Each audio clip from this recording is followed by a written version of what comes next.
Hi, it's Gracie with WTI, and I've been looking for a hoodie that's not only super comfortable, but also looks nice and is stylish as well.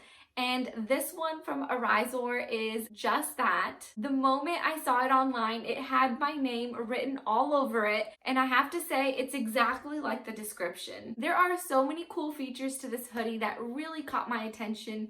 First off is the double hoodie. I personally have never seen one with two hoodies, so that immediately caught my eye. And I also love this zipper detail on the right side. I think this just gives it a nice hip look. And I absolutely love the sleeves. I am a sucker for anything long sleeves, no matter what season it is, so I find them really comfortable. They do run a little bit longer in length, and then they have these cute little thumb holes, once again to give it that nice hip look. I love the contrast between the solid coffee color to the black and white striped sleeves and hoodie. I'm about 5'3½".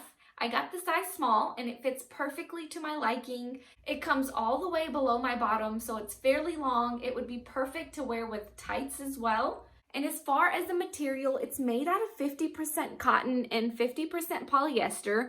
So it's just really nice and comfortable on your skin. The material is a little bit thicker than your average t-shirt, but it's a little bit thinner than your average sweatshirt. So it's somewhere in the middle. I think this pullover hoodie is just perfect for this fall weather that we're in, but that's just my point of view.